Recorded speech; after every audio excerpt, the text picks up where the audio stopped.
Salam, Bapak, Ibu, dan saudara-saudariku sekalian di dalam nama Tuhan. Kembali kita berjumpa di hari Senin ini. Kita akan mengawali minggu ini dengan Senin bahagia.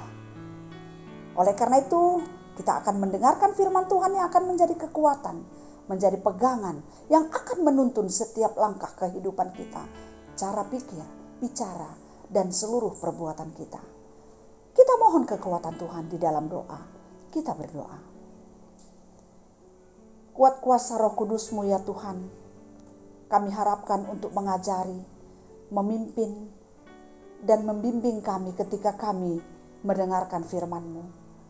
Biarlah setiap kata yang terucap dari hamba-Mu berasal dari suara hati Tuhan, sehingga firman ini akan menjadi kekuatan kami, menjadi bekal, menjadi pegangan kami di dalam menjalani kehidupan kami dalam setiap situasi suka dan duka. Penuhi hati dan pikiran kami dengan kuat kuasa Roh Kudus-Mu ya Tuhan. Di dalam nama Yesus kami berdoa dan memohon. Amin. Saudaraku yang dikasihi oleh Tuhan, firman yang akan kita dengarkan hari ini terambil dari kitab Rut 1 ayat 8 sampai dengan 9. Demikian bunyinya. Berkatalah Naomi kepada kedua menantunya itu, "Pergilah, pulanglah masing-masing ke rumah ibunya. Tuhan kiranya menunjukkan kasih-Nya kepadamu seperti yang kamu tunjukkan kepada orang-orang yang telah mati itu dan kepadaku. Kiranya atas karunia Tuhan kamu mendapat tempat perlindungan masing-masing di rumah suaminya." Lalu diciumnyalah mereka, tetapi mereka menangis dengan suara keras. Saudaraku yang dikasihi oleh Tuhan, siapapun tidak pernah tahu dalam perjalanan hidupnya apa yang akan terjadi 1 jam ke depan, 1 hari ke depan, minggu depan, bulan depan, tahun depan, dan seterusnya. Yang kita tahu hanyalah bahwa orang percaya dipanggil untuk selalu dan selalu percaya dan mengandalkan Tuhan serta berbuat baik. Namun perbuatan baik tidak menjamin hidup kita akan selalu baik. Perjalanan yang mulus tanpa kerikil dan batu serta lubang bukanlah janji yang disampaikan oleh Tuhan kita. Tapi kehendaknya akan selalu terjadi. Keinginannya untuk kita tetap setia kepadanya dan tetap menjadi berkat. Demikian hal yang terjadi dalam kehidupan Naomi dan keluarganya. Dia adalah orang Israel yang meninggalkan Bethlehem ke tanah Moab bersama suami dan kedua anaknya. Karena Bethlehem terjadi kelaparan. Hidup di perantauan sebagai orang asing, mereka jalani dengan tetap hidup dalam ketaatan kepada Tuhan. Tapi tak lama sesudah mereka tinggal di sana, suaminya meninggal. Anaknya menikah dengan perempuan Moab, yaitu Orpa dan Rut. Anaknya bernama Mahlon dan Kilion. Tapi tidak pernah terbayang oleh Naomi. 10 tahun sesudah itu, meninggallah Mahlon dan Kilion. Kedua anaknya meninggal.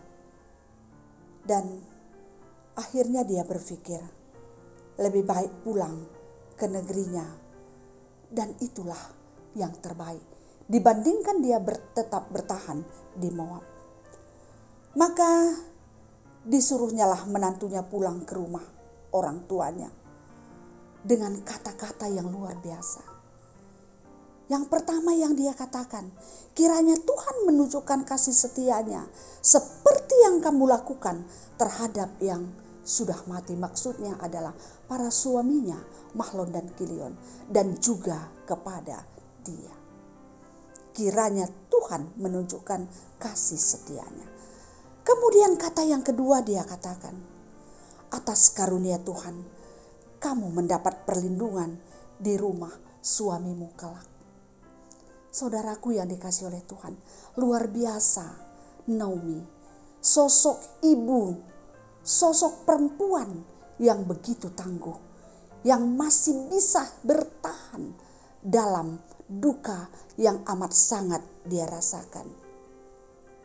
Luar biasa derita dan kesedihan yang ada di hati Naomi. Tapi walaupun hatinya yang demikian, dia tetap dipenuhi oleh kasih. Hatinya tetap dipenuhi oleh kasih. Tidak egois. Dia masih mau memahami orang lain. Dan juga masih memikirkan masa depan orang lain, yaitu menantunya. Dan memampukan dia berkata, pulanglah ke rumah orang tuamu. Saudaraku yang dikasihi oleh Tuhan, sering sekali terjadi kalau kita berbeban berat. Kita tidak mampu untuk memikirkan orang lain. Kita tidak mampu untuk memikirkan kebaikan orang lain, apalagi menjadi berkat bagi orang lain. Karena apa? Karena kita fokus kepada keadaan kita. Sehingga kita mudah tersinggung, mudah marah, mudah stres. Kemudian kita menuntut untuk dimengerti. Kita menuntut untuk dikasihi. Kita menuntut untuk diperhatikan. Namun ternyata saudaraku yang dikasihi oleh Tuhan, ternyata sebagai orang percaya diharapkan ketika masa sulit pun kita bisa berguna dan menjadi berkat bagi orang lain. Apalagi masa bahagia, kita lebih dan lebih lagi menjadi berkat bagi orang lain. Saudaraku yang dikasihi oleh Tuhan, selidikilah hati kita dan perhatikanlah sekeliling kita. Lihatlah begitu banyak orang yang membutuhkan kita. Walaupun sebenarnya secara manusia kita juga mungkin membutuhkan perhatian. Tapi pada hari ini firman yang kita dengarkan mengajak kita, dalam masa sulit, sakit sekalipun, kita boleh menjadi berkat bagi orang lain. Dan kita tetap bersandar dan percaya akan tuntunan dan perhatian Tuhan dalam kehidupan kita. Demikianlah firman yang kita dengarkan pada hari ini. Kiranya Tuhan memberikan kekuatan bagi kita untuk melakukannya di dalam kehidupan kita. Kita berdoa. Terima kasih ya Tuhan untuk firman yang sudah kami dengarkan. Firman yang mengajak kami. Firman yang membuka mata hati kami bahwa hidup di dalam Tuhan tidak selalu bahagia.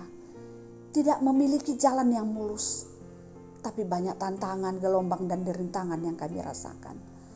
Namun Tuhan, kasih-Mu tetap ada dalam hidup kami.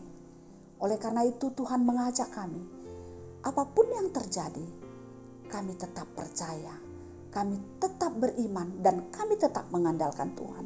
Serta kami masih mampu menjadi berkat bagi orang lain. Mampukan kami untuk melakukan firman ini. Kami berdoa ya Tuhan. Mungkin kami, mungkin orang lain yang pada saat ini mengalami banyak pergumulan. Tuhan mampukan kami semuanya. Yang mengalami beban, penderitaan hidup pada saat ini. Jangan biarkan kami hanya melihat derita kami. Tapi ajar kami untuk memandang sekeliling kami. Dan ajar kami untuk mengetahui apa yang harus kami lakukan. Sehingga kami boleh berguna bagi sesama. Dan bertahan di dalam persoalan yang kami rasakan. Dengan satu keyakinan bahwa segala sesuatu akan indah pada waktunya. Terima kasih ya Tuhan. Berkati kami untuk menjalani satu minggu ini. Biarlah setiap saat yang kami jalani, kami selalu ingat akan Tuhan dan kami boleh pergunakan melakukan kehendak Tuhan. Inilah harapan dan doa kami. Kami sampaikan di dalam nama Yesus, Tuhan dan Juru Selamat kami. Amin. Demikianlah saudaraku yang dikasihi oleh Tuhan, firman yang kita dengarkan. Kiranya damai sejahtera yang datangnya dari Tuhan, yang melampaui akal dan pikiran kita, akan menyertai Bapak Ibu dan saudara-saudari sekalian dalam setiap aktivitas kehidupannya. Amin. Salam sehat, salam bahagia. Tuhan memberkati. Terima kasih. Tapi ku mengerti